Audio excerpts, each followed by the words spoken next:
Pastor weNingi sibuya kuyona nge-channel ithi uma umusha sizumukelekile zize kusekhaya ubuze noma beyini kodwa ke uzube yilunga lomndeni ngokugcwele ngokuphelele makhohle ukuthi kulolu subscription lapha usasubscribe ngane kwethu kanti uma umdala kule channel size futhi umukelekile qhubeka unethezeke kube kusekhaya la sizoyiletha impendulo eninazo bakwethu sizoyiletha ngesikhathi yize singesikwazi ukuletha ngesikhathi lesi mhlawumbe osukulindele ngaso inqobo ukuthi kukhona nokunye phinde sikwenze eceleni bakwethu asikuveze besobala ngisesikolweni njengamanje ngumuntu ofundayo ukuqhubeka nokufunda ngoba imfundo la ezinye izinto efuna singayikhohlwa bakwethu uma unesikhathi sokufunda ubuyele esikoleni uyofunda hambe e-university hambe e-college uyofunda uqhubha ulwazi singahlali songela ngise-university la ngiqhubha khona ulwazi okwenza ukuthi esikhathi funa ngiphinde ngisichithe ngapha ekuqhubekeni nolwazi lwesikole ngiphinde ngizame futhi ukubuya ngapha kuwena so sibekezelelane ngenza kwethu ngimfisela okuhle namhlanje ngifuna sikhuluma kakhulu ngomoya oyingcwele ngiyazi ukuthi abantu baye bathandaze bathi igameni likayise elendodana likamoya oyingcwele ngifuna namhlanje sibheke ukuthi umoya oyingcwele ubaluleke ngani empilweni zethu ngoba omunye akazi ukuthi umoya oyingcwele ubaluleke ngani kodwa siqale kanje sikhulume ngawo umoya oyingcwele ngizochaza ngithi umoya oyingcwele it is an enabler wenza ukwazi ukwenza izinto umoya oyingcwele into yokuqala engizoyibeka point number 1 it is an enabler. It enable you ukuthi wenze izinto ukwenza ukwazi ukwenza izinto if you are able we are unable but ngenxa yomoya oyingcwele will be able nansi asiqale la in the beginning ngifuna sifunde izwi lithi izwi la in the beginning God created the heavens and the earth. Now the earth was formless and empty. Darkness was over the surface of the deep and the Spirit of God was hovering over the waters. Point number 1, sithola lapha kuGenesis 1 verse 1 to 2. La khona kuthiwa umhlaba uNkulunkulu eqaleni wadala izulu nomhlaba. Umhlaba wawungenalutho uyize noma ungenalutho kwakunobumnyama obabukhona. Bese lithi kodwa kwakunomoya kaNkulunkulu owawuzulazula phezukodwa noma phezu kwamanzi. Lento isitshela ukuthi noma kwangenalutho kodwa there was something. Hayi there was something. Emphasis la isho ukuthi kwakunomoya oyingcwele owawuzulazula. uNkulunkulu waqala wakhuluma izwi. Lento isho ukuthi uNkulunkulu meqala ekhuluma izwi ethi akuhlukane amanzi ashiya umhlaba. Umetha kube nani ingenxa ukuthi kwakunomoya kaNkulunkulu owawukhona kuleyo surface.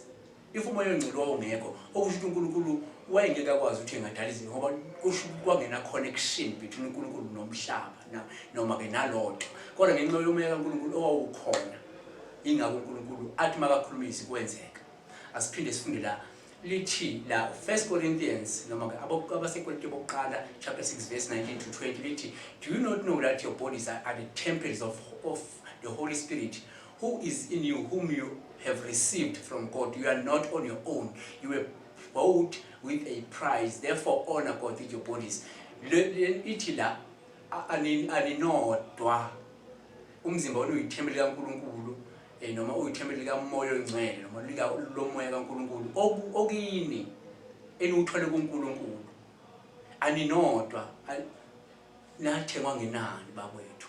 Lento isho ukuthi bakwethu uNkulunkulu kusho ukuthi yonke indawo uNkulunkulu azokwazi ukuba kuyo ufuna kube nomoya kaNkulunkulu uthi nathi siye unomoya oyingcwele okuyithi ukuthi singabi sodwa. Asiphinde sifunde la uActs noma ngizenzo 2 verse 3 4 lithi ke they saw what seemed to be tongues of fire that separated and came to rest on each of them. All of them were filled with Holy Spirit and began to speak in other tongues as the Spirit enabled them.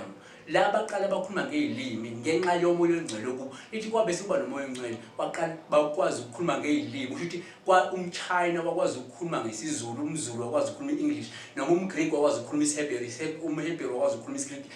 Ngani ukuthi bayesikolweni kusho ukuthi umoya oyingcwele la kunomoya oyingcwele khona izinto ziyenzeka. Uyakwazi ukuthi ingakho kubalulekile sivumele ukuthi sibe nalomoya oyingcwele ube ngakuthina ukwazi ube ngithi asiphinde siqhubeke la. Uma isifunda izenzo 19 verse 5 to 6 lithi, on hearing this they were baptized in the name of the Lord. When Paul placed his hands on them, the Holy Spirit came on them and they spoke in tongues and prophesied. Okusho ukuthi ukwehla komoya ongcwele ukuba nje khona komoya ongcwele kwenza ukuthi wenze izinto la ungakazi uzenze, wenze izinto ezintsha, wenze izinto abantu abacathi ngeke ukwazi ukuzenza. Bakwazi ukuthi labantu laba ngokuthi nje ubehla komoya ongcwele azange bayohlanjululwa, akuthiwe bayohlanjululwa, azange bathiwa hayi abaye kubobhudiswa emanzini benzeni. Kwehla umoya ongcwele hlala kubo, bakwazi ukukhuluma ngelimi, bakwazi ukuprofetha, babone inkingi. Aphinde sivezela futhi awuwedwa. Uma unomoya ongcwele awuwedwa. Sikuveze lokho asifunde la ukuthi kusho kanjani lokho. John 14 verse 16, and I will ask the Father and he will give you another advocate to help you and be with you forever. Lokhu sikuthola lapha na ku 14 John 14 verse 16. Phinde silapho John 14 verse 26, but the advocate, the Holy Spirit, whom the Father will send in my name, will teach you all things and will remind you of everything I have said to you. La uyatshelwa futhi ukuthi lo moya ongcwele ozobunimele, ozobunani, wona ozolifundisa zonke izinto unikhumbuzeke naloku engikushilo ukuthi osho umuntu nomoya ongcwele ukunezinto okwazi ukuyifunda nje ufundiswa umoya ongcwele ayingako kumuntu nomoya ongcwele kwesinye isikhathi awudingi even ubeka izandla womunye umuntu ngoba lo moya ongcwele iwona owenza umsebenzi kuwena, yebo. Uwenza ukuthi abantu bangamangala ukukhuluma ngelimi, abantu bangamangala uprophesy, abantu bangamangala uwazi imfihlakalo zabo ngale ukuthi uthinte omunye umuntu ngenxa lo moya ongcwele okwazi ukufundisa izinto. Asehle futhi uma siloku sikhuluma ngesihloko sithi awuwedwa, sikhuluma ngomoya ongcwele, ngokubaleka komoya ongcwele. Phinde sehle lapha sibheke lapha abaseBekorinte bokuqala chapter 3 verse 16 uthi, don't you know that you yourself are God's temple and that God's Spirit dwells in your midst? Eheni bakwethu, anazi yini ukuthi nina ngokwenu niyithempeli likaNkulunkulu, umoya kaNkulunkulu uhlala kini, uhlala kini. So le yona ke lozokwenza ukuthi nangazi ukuthi uma uhambe wedwa kodwa konomoya ongcwele. Asehle njalo sibona ukuthi kahle hle masiloku sithi awuwedwa, ungacabanga ukuthi uhambe uwedwa. Mofunda lapho Ezekiel 36 Ezekiel 36 verse 27 ithi, and I will put my spirit in you and move you to follow my decrees and be careful to keep my laws.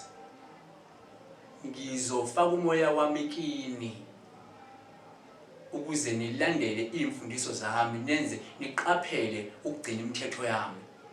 Usho njalo imithetho. Now asehle lapha Isaiah 61 verse 1, the Spirit of the Sovereign Lord is on me because the Lord has anointed me to proclaim good news to the poor. He has sent me to bind up the broken heart, to proclaim freedom for the captives and release from darkness for the prisoners. Uyayibona ukuthi la Isaiah 61 uyasho ukuthi umoya kaNkulunkulu ukimi ukuze ngikwazi ngendlela imhluphe ngoba uNkulunkulu engigcobile.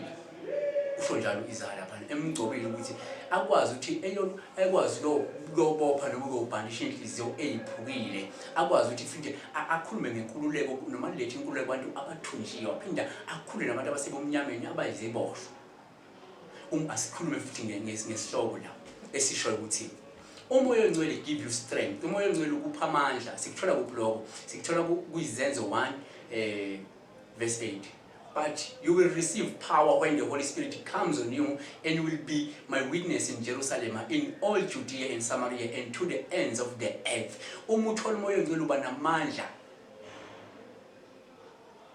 Usho njalo lapha. Uzoba namandla ilento ufuna uyifake engqondweni ukuthi umuntu nomoya ongcwele uzoba namandla ukwenza izinto abantu bangacathi ungazenza, uzofinyelela abantu bangacathi uzofinyelela khona. Kodwa ke there are terms and conditions. Naku ke ama terms and conditions sizoqala la Act noma Izenzo 2 verse 3 sifundeka kanje. Peter replied, repent and be baptized, every one of you, in the name of Jesus Christ for the forgiveness of your sins, and you will receive the gift of the Holy Spirit. Kodwa ke terms and conditions ekhona la ukuthi uvume izono ube ngumntwana kaNkulunkulu uzehlise uhlukane nokona ukuze umoya ongcwele uhlale kuwe. That's the term, ama-terms and conditions. Nanka ama-terms and conditions futhi Izenzo 5:32. We are witness of these things, and so is the Holy Spirit whom God has given to those who obey him. Kufanele wenze njani ukuthobeka uhloniphe uNkulunkulu ukuze wenze njani unikeze umoya ongcwele. Matthew 12:32.